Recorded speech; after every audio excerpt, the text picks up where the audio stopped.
आज मैं जिनकी मुलाकात आपसे करवाने लगा हूं वो किसी तारुफ की मोहताज नहीं है, पाकिस्तान की फर्स्ट फीमेल ढोल प्लेयर हैं और जो ये ट्रेंड पाकिस्तान में लाई हैं हुरिया असमत लाई हैं। इनसे आज बात करते हैं। वैसे तो इंटरव्यूज इनके बहुत ज़्यादा हैं लेकिन आज हम इनसे वन टू वन गुफ्तगू करेंगे, बिल्कुल नेचुरल।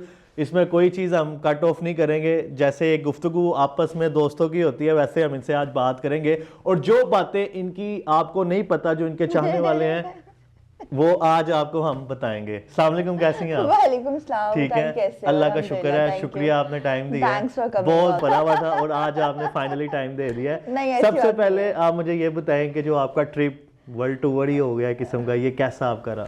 अल्लाह आपकी ज़ुबान मुबारक करे वर्ल्ड टूर वाली, लेकिन वर्ल्ड टूर नहीं था, सिर्फ यूएसए का टूर था और माशाल्लाह बहुत मज़े का रहा। उसके बाद मेरा ख्याल से उससे पहले आप चाइना वगैरह भी गई थी। हाँ जी, चाइना गई। तो वो ट्रिप कैसा था आपका? वो थोड़े दिन का था, तो उसमें तो सिर्फ कल्चरल एक्सचेंज प्रोग्राम था, उसमें गए और प्ले किया और वापस आ गए। तो पाकिस्तान में और यूएसए में कितना डिफरेंस है हर चीज के लिहाज से? बहुत ज्यादा। क्या चीज आपने ज्यादा वहाँ पे देखी है कि पाकिस्तान में होनी चाहिए? वहाँ पर लोगों में पेशेंस है जो यहाँ पर नहीं है बिल्कुल। वहाँ पर लोगों में मैनर्स हैं, एक्स्ट्रा ऑर्डिनरी मैनर्स हैं। वहाँ यहाँ पर जो मैं छोटी छोटी बात से अपसेट होती हूँ ना, मैं वहाँ जाके छोटी छोटी बात से अपसेट नहीं हुई हूँ।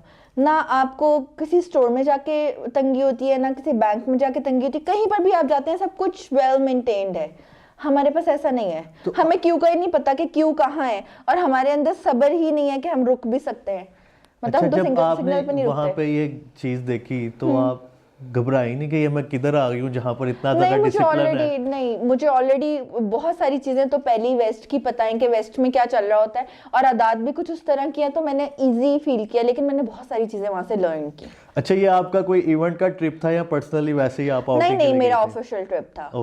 मेरे कॉन्सर्ट्स थे वहां पर, मेरा ऑफिशियल ट्रिप था, लेकिन प्लस पर्सनल हो गया तो मैंने एंजॉय किया। वहां पे मेरी बहुत ज्यादा फैमिली है, मेरी कजन्स है वहां पे, तो मैंने सबको रेंडमली जाके जो है वो विजिट किया। कुछ कजन्स ऐसी थी जिनसे 15-16 साल के बाद बात हो रही थी, वैसे फोन पे रोज हो जाती है, मतलब मुलाकात हो रही थी, तो उन चीजों को भी मैंने कैश करवाया। मुझे बहुत मजा आया। अच्छा, तो मुझे ये बताएं कि पाकिस्तान में भी अब आप कोई ऐसा शहर नहीं है जो आपको ना जानता हो, तो अब पाकिस्तान से बाहर भी आप ट्रिप्स कर रही हैं। अब इसके बाद कौन सी नेक्स्ट कंट्री है जहाँ पे आप जाएंगी? अभी तो दोबारा अमेरिका का ही ट्रिप है, लेकिन उसके बीच में एक दो पर अभी बात चल रही है, कंफर्म नहीं हुआ, डेट्स नहीं मिली, तो मैं उसको अभी डिस्क्लोज ऑब्वियसली नहीं करूंगी। अच्छा, मुझे बताएं कि आपका स्टार्टअप कहाँ से था और आज आपकी जो सिचुएशन है, कितना डिफरेंस था, कितना मुश्किल था आपने जो सफर स्टार्ट किया? पहली बात तो ये कि मैं तुम्हें क्यों बताऊं, मैं तुम्हें जवाब दे हूं।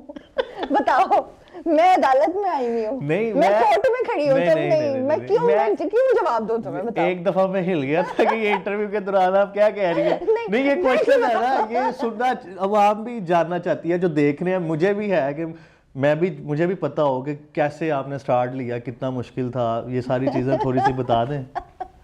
अच्छा, ये तो कुछ ज्यादा ही सीरियस हो गया, मेरे ख्याल से कट लगने चाहिए। नहीं, जब तुमने कहा ना अनकट करेंगे, वैसे तो मेरे इंटरव्यूज अनकट ही होते हैं, वैसे मैं इतना कोई फालतू बोलती नहीं हूँ, लेकिन जब तुमने कहा अनकट तो फिर मैंने कहा चलो फिर अनकट। मुझे लग रहा है अब अनकट होना चाहिए। होना नहीं होना चाहिए। नहीं, अब भी हम अनगो में डालेंगे। इसीलिए तो कह रही हूँ, मैं जवाब दे तो नहीं। तुमने कहा मुझे आपसे मिलना है, मैंने कहा चलो ठीक है, आ जाओ। आके मेरे साथ सवाल पूछने लग गया। अब मुझे ये तो मैं ऑडियंस के लिए पूछ रहा हूँ। ऑडियंस को सब पता है, ऑडियंस पता है, लेकिन अब नई ऑडियंस दोबारा से बताएं। अच्छा, सिचुएशन यार वही पुरानी बातें हैं, बार बार एक ही क्वेश्चन का आंसर देके।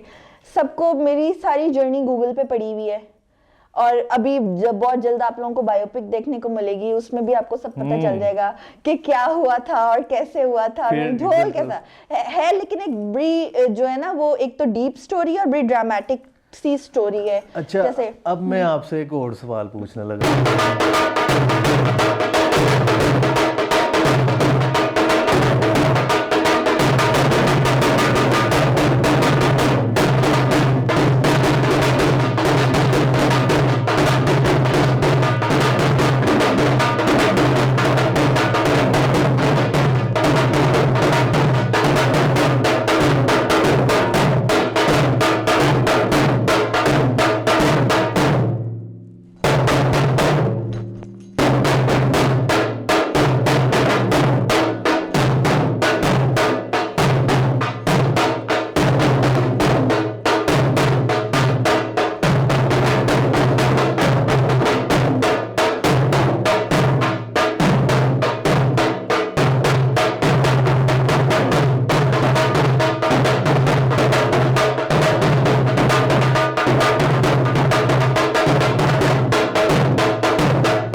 अच्छा, मैंने एक चीज आप में देखी है कि गुंगा साईं, ये मिट्ठू साईं एक सूफीनिज्म को भी प्रमोट करते हैं। जहाँ पे भी लाहौर में दरबार कहीं भी कोई ऐसी चीज होती है वो जाके अपनी जो ड्यूटी खिदमत है वो करते हैं।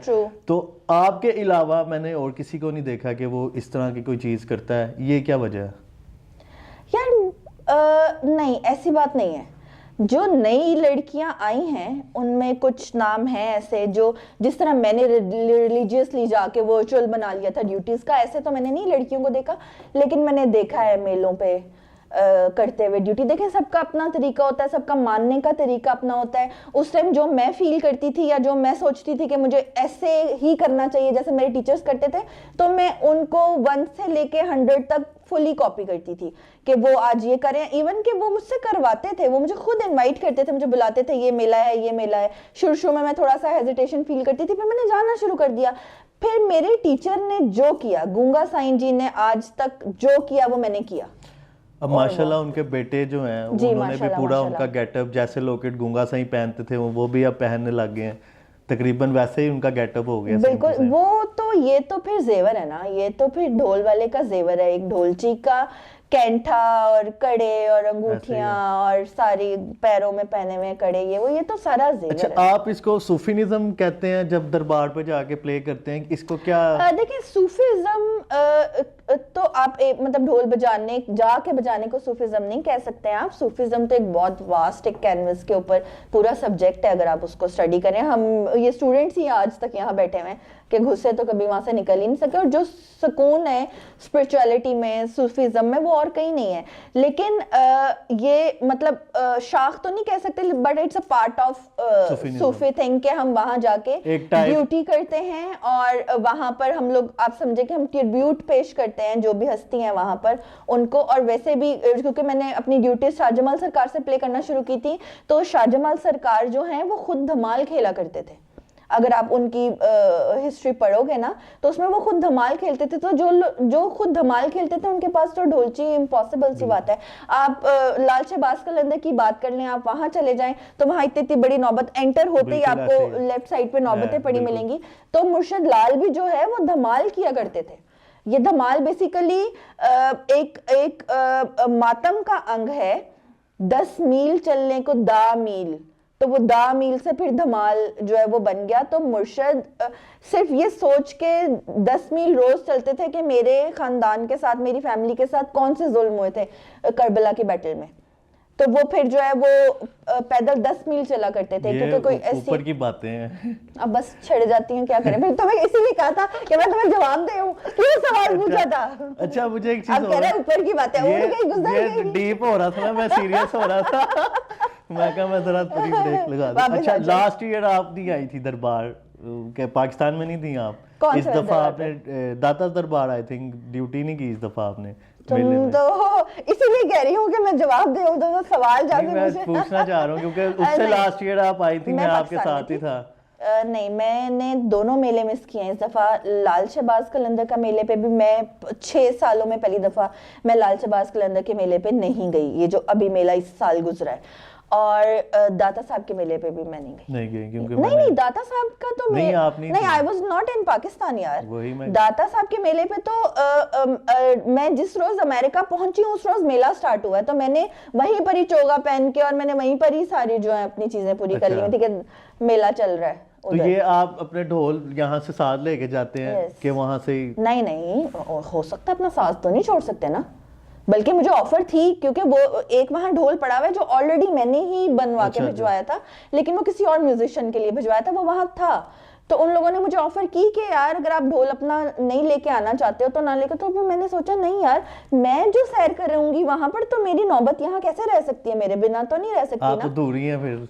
नहीं, वो भी तो दूरी हो जाती ना, अकेली पड़ी रहती है यहाँ पर तो मिस करती। वैसे तो और भी ढोल है सारे, नौबत इकट्ठी रहती, लेकिन ये कि अगर मैं जा रही हूँ, देखिए ढोल वाली कोई लोग जानते हैं ना, तो मैं अपना इंस्ट्रूमेंट लेके नहीं जा रही। एयरपोर्ट पे लोगों को इंस्ट्रूमेंट नजर आ रहा है, यू नो, तो थोड़ा। अच्छा, आप मैंने अक्सर आपकी वीडियोस देखी हैं, ज्यादातर आपको इवेंट्स पे बड़े स्टेजेस पे ही देखा है। हाँ जी। तो जब आप स्टेज पे जाती हैं एक पूरा खुद भी आप रॉक हो जाती हैं, रॉक स्टार की तरह, और आगे ऑडियंस को भी रॉक कर देती हैं, तो ये किस तरह आप उनके अंदर करंट डालती हैं? मतलब मैं एनर्जी, देखें जो आपका ऑरा होता है ना, जो आपकी एनर्जीज होती हैं, वो जो आपकी होंगी वो ही आप डिलीवर करेंगे। अगर आप पॉजिटिव एनर्जी वाले हैं तो आप जब आप एक जगह पर जाएंगे तो वो एनर्जी सारी पॉजिटिव हो जाएगी।